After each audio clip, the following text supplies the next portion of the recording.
বাংলাদেশ সেনাবাহিনী জাতিসংঘের মানবাধিকার কার্যালয়ে তথ্যানুসন্ধানী প্রতিবেদনের বিরুদ্ধে প্রতিক্রিয়া জানাইছে। এর মাধ্যমে তারা প্রতিবেদনে উঠে আসা সিদ্ধান্তকে অগ্রাহ্য এবং অবমাননা করার চেষ্টা করছে। তাদের প্রতিক্রিয়াপত্রটা বেশ ত্রুটিপূর্ণ এবং প্রতিবেদনে উত্থাপিত মূল বিষয়গুলোর যথাযথ জবাব দিতে তারা ব্যর্থ হয়েছে। আসেন ব্যাখ্যা করে দেখি কেন সেনাবাহিনীর প্রতিক্রিয়াটা অসম্পূর্ণ, অপ্রাসঙ্গিক এবং বিভ্রান্তিকর, যা জবাব হিসাবে একেবারেই যথেষ্ট না।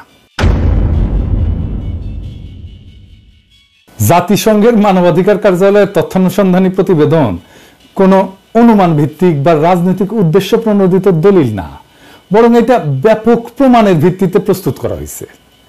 এই প্রতিবেদনের প্রত্যক্ষদর্শীদের সাক্ষ্য, ফরেনসিক বিশ্লেষণ, চিকিৎসা প্রতিবেদন, অস্ত্র বিশ্লেষণ এবং যাচাইকৃত ভিডিও ফুটেজ অন্তর্ভুক্ত হয়েছে। এতে 2024 জুলাই আগস্ট মাসে ছাত্র জনতার গণ অভ্যুত্থানের সময় সেনাবাহিনীর সদস্যদের দিয়ে সংগঠিত বিচার বহির্ভূত হত্যা এবং মানবাধিকার লঙ্ঘনের একাধিক প্রমাণিত ঘটনা তুলে ধরা হয়েছে। উদাহরণ হিসেবে বলা যায়, 1 নাম্বার, সেনাবাহিনীর বিচার বহির্ভূত হত্যা।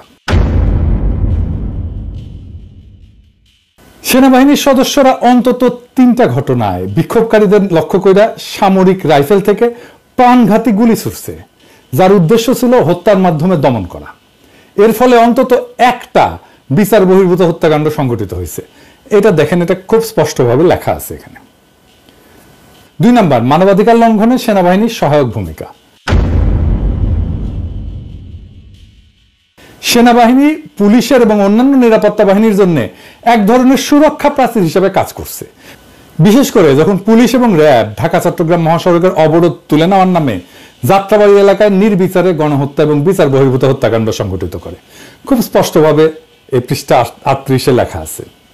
3 নাম্বার, নির্বিচারে গ্রেপ্তার এবং গণ আটক অভিযান। জুলাই মাসের শেষ দিকে সেনাবাহিনী ব্যাপক অভিযান পরিচালনা অংশ নেয়, যেখানে পুলিশ এবং র্যাব নির্বিচারে বিপুল সংখ্যক মানুষকে গ্রেপ্তার করে, যাতে বিক্ষোভ পুনরায় সংগঠিত হইতে না পারে। এটা দেখেন, এখানে খুব স্পষ্টভাবে বলা আছে।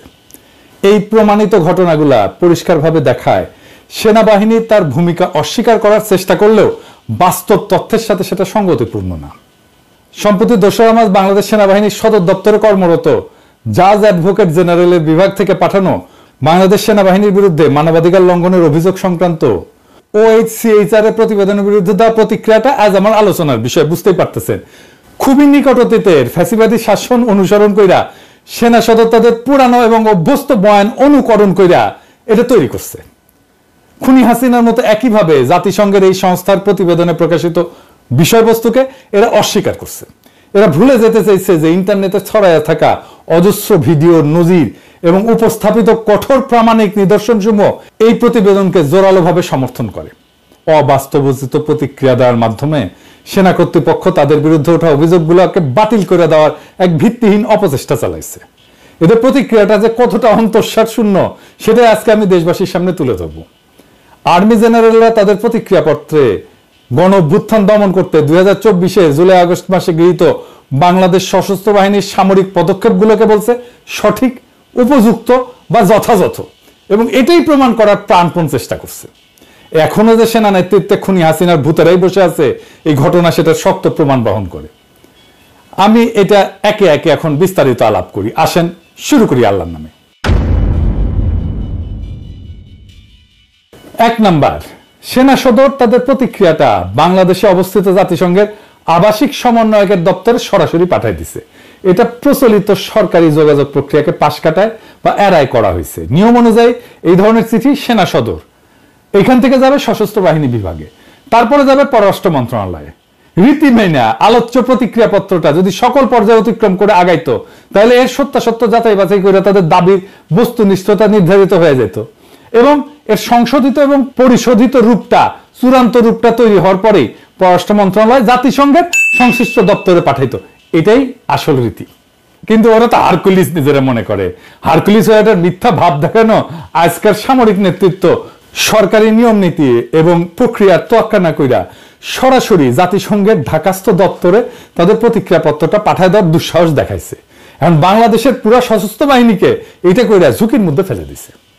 এখানে ভাবনার বিষয় হইল প্রতিক্রিয়া যদি ন্যায়সঙ্গত হয় তাহলে তো তার প্রেরণের দায়িত্ব পড়তো অন্তর্বর্তীকালীন সরকারের উপরে, তাই না? কিন্তু তাড়াহুড়া করে সেনাবাহিনী সদর দপ্তরে এটা পাঠালো কেন? খুন এবং নিজ নাগরিকদের হতাহত করার মতো মানবতা বিরোধী অপরাধের দায় সশস্ত্র বাহিনী কেন নিজের কাঁধে তুলে নিল, সেটা তো ভাবনার বিষয়, তাই না? এই বাহিনীকে দুর্নামে জড়ায় ফেলা, বিশ্ব পরিমণ্ডলে একে ক্ষতিগ্রস্ত করা অসৎ লক্ষ্য থেকেই গণহত্যার মতো অপরাধের সাথে জড়িত সেনা নেতৃত্বের ছোট্ট গ্রুপটা এই অপকর্ম সচেতনভাবে করছে বলে আমি মনে করি এবং দেশবাসীও সেটা মনে করে। এতে সবচেয়ে বেশি লাভবান হবে দেশপ্রেমিক এই বাহিনীকে, যারা সবসময় দুর্বল, ক্ষতিগ্রস্ত করতে চায় সেই শক্তি, এবং ইন্ডিয়ায় পালায় যাওয়া খুনি হাসিনা স্বয়ং। আমাদের শক্ত অনুমান এই চিঠি পাঠানোর বুদ্ধি দিছে ইন্ডিয়া, যেন বাংলাদেশের সেনাবাহিনীর শান্তি মিশন বিপদের মুখে পড়ে। 2 নাম্বার, সেনা সদর যে প্রতিক্রিয়া পত্রটা লিখছে তার মূল উদ্দেশ্য হলো বাংলাদেশের দণ্ডবিধি এবং সেনা আইনের আওতায় সেনাবাহিনীকে রক্ষা করার অপচেষ্টা। সেখানে তারা নিরস্ত্র সাধারণ জনগণের উপরে যে অতিরিক্ত বল প্রয়োগ করছে সেটার ন্যায্যতা দেখানোর চেষ্টা করছে। এছাড়া অন্য আইন শৃঙ্খলা রক্ষাকারী বাহিনীর অতিরিক্ত বল প্রয়োগ করছে বলে যে অভিযোগ প্রতিষ্ঠিত হয়েছে সেটা অস্বীকার করে সেনাবাহিনী তাদের পাঠানো প্রতিক্রিয়া পত্রে নিজেদের নির্দোষ প্রমাণ করতে চাইছে। 3 নাম্বার, প্রকাশিত ভিডিওগুলোর মাধ্যমে এটা স্পষ্টভাবে প্রমাণিত হয়েছে সেনাবাহিনী অপ্রয়োজনীয় এবং অতিরিক্ত বল প্রয়োগ করছে। বিক্ষোভকারীদের গতিবিধি পর্যবেক্ষণের জন্য ড্রোন ব্যবহার করছে, আন্দোলনকারীদের উপরে নজরদারির মাধ্যমে তাদের অবস্থান এবং গতিবিধি পর্যবেক্ষণ করে অন্যায়ভাবে আক্রমণকারী সীমান্তরক্ষী বাহিনী, বিজিবি, র্যাপিড অ্যাকশন ব্যাটালিয়ন এবং পুলিশ কর্তৃপক্ষকে জানাই দিছে, এবং তার ফলে ফ্যাসিবাদীদের হামলাকে শানিত এবং মারাত্মক করে তুলছে। ফলে হতাহতের সংখ্যা বাড়ছে। সেনাবাহিনীর হেলিকপ্টার উপর্যুপরি সাউন্ড গ্রেনেড বিস্ফোরণ ঘটাইছে এবং স্নাইপার রাইফেল থেকে গুলি চালাইছে। বিভিন্ন ভিডিও ক্লিপে সেনা কর্মকর্তাদের পৃথক পৃথক অবস্থান থেকে গুলি চালাইতে দেখা গেছে। একসময় সেনাবাহিনীর নিজস্ব প্রতিবেদনে বিক্ষোভ দমন করতে 18,000 রাউন্ড গুলি চুরির কথা বলা হইলেও আলোচ্য প্রতিক্রিয়াপত্রে এখন এই যে বিবরণ দেওয়া হচ্ছে তা পূর্বের স্বীকারোক্তির সাথে সাংঘর্ষিক। এছাড়াও সেনাবাহিনীর বক্তব্যের কোথাও তাদের নিজেদের রুলস অফ এনগেজমেন্ট অনুসরণের কথা উল্লেখ নাই। এই বিষয়টা ব্যাপকভাবে পরীক্ষা নিরীক্ষা করা জরুরি। সেই সময় পরিচালিত সকল অপারেশন অডিট করা হলে বর্তমান সেনা নেতৃত্বের সকল জারিজুরি ফাঁস হয়ে যাবে বলে আমাদের বিশ্বাস। 4 নাম্বার, প্রতিক্রিয়াপত্রে দাবি করা হয়েছে গত জুলাই আগস্টের গণ অভ্যুত্থানকালে সেনাবাহিনীর দেশীয় এবং আন্তর্জাতিক আইনি কাঠামো মেনে চলছে। এতে বলা হয়েছে তারা জনপ্রশাসনকে সহায়তার জন্য মোতায়েন ছিল, কিন্তু বাস্তবে পুরো ঘটনা ছিল ভিন্ন।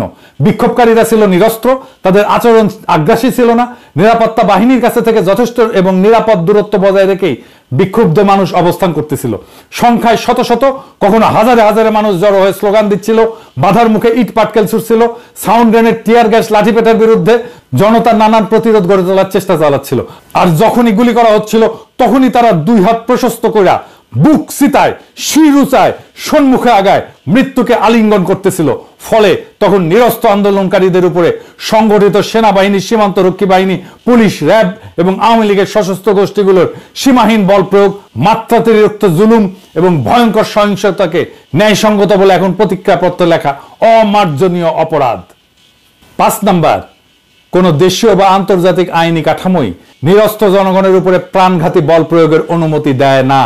আইন শৃঙ্খলার বিবেচনায় নিয়ন্ত্রণহীন পরিস্থিতিতে ম্যাজিস্ট্রেট লিখিত অনুমতি দিলে তার ভিত্তিতে বিক্ষুব্ধ মানুষকে প্রথমে সতর্ক করা হয়, তারপরে ফাঁকা গুলি ছুড়ে জনতাকে ছত্রভঙ্গ করার চেষ্টা করা হয়। সেটা ব্যর্থ হলে চূড়ান্ত পর্যায়ে অপ্রাণঘাতী বা দাঙ্গা নিয়ন্ত্রণকারী অস্ত্র দিয়ে শুধুমাত্র হাঁটুর নিচে আঘাত করার উদ্দেশ্যে গুলি চালানো যায়।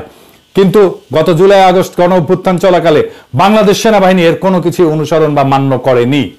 এখন 7 মাস পরে তখন সেনাবাহিনীর গৃহীত পদক্ষেপসমূহের বৈধতা প্রমাণ করতে হলে সেনা সদর দপ্তরের নিম্নলিখিত তথ্যগুলো সম্মুখে হাজির করা উচিত ছিল। 1 নাম্বার, কোথায় কোন স্থানসমূহ সেনাবাহিনী গুলি চালাইছে সেই যুদ্ধস্থল বা সংঘর্ষস্থলের তালিকা প্রকাশ করা। 2 নাম্বার, যে সকল ম্যাজিস্ট্রেট ওই সমস্ত স্থানে দায়িত্বে ছিলেন তাদের নামের তালিকা দেওয়া। 3 নাম্বার, সংশ্লিষ্ট ম্যাজিস্ট্রেটদের তখন স্বাক্ষরিত অনুমতি বা অনুমোদনের নথিপত্র প্রমাণ হিসেবে তুলে ধরা। এর কিছুই তারা করতে পারবে না এখন।